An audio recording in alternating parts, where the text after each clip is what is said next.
উঠে আসুন। আমি বাসে উঠে পড়লাম। বাস চলতে শুরু করলো। বাসের ভেতরটা পুরোপুরি অন্ধকার। ভেতরের জানলাগুলোও বন্ধ। শুধু একটা ছোট লাইট জ্বলছে, যার আলোতে ভেতরের হালকা অবয়ব দেখা যাচ্ছে। কোনো ক্রমে একখানি ফাঁকা সিট দেখে বসে পড়লাম। আমার সামনের সিটের লোকটা গড়গড় শব্দ করে হুঁকো খাচ্ছিল। হালকা আলোতে লোকটার মুখটা অস্পষ্টভাবে দেখা যাচ্ছিল।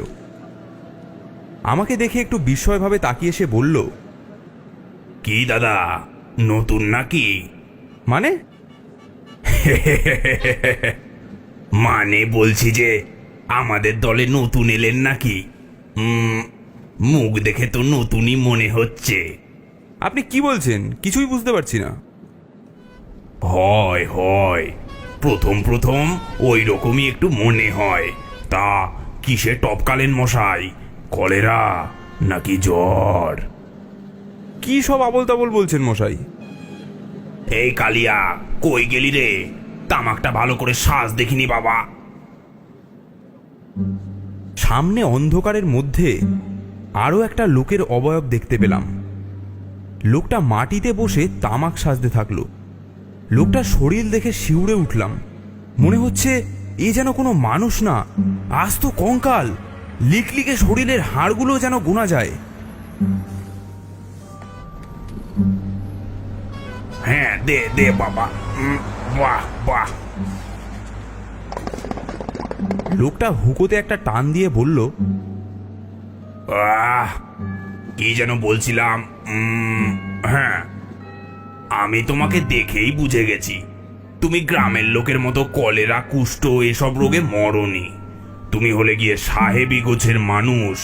নিশ্চয়ই রিভলভারের গুলি কিংবা গাড়ি উল্টে মরেছ। কি ঠিক বললাম তো? হ্যাঁ।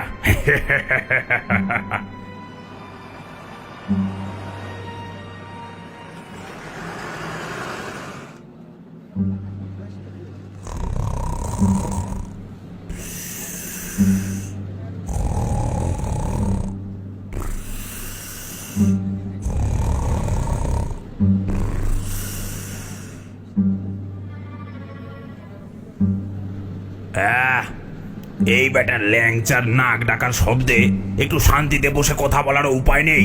বলি, এই এই বেটা, নাকের মধ্যে তুলো গুজে ঘুমোতে পারিস না? কে দু দিলে তো ঘুমটা ভাঙিয়ে।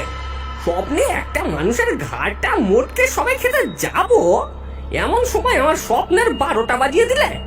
তোর নাক ডাকার শব্দে যে আমাদের সবার 12টা বেজে গেছে, সে কথা কি খেয়াল করেছিস? আমি নাক ডেকেছি?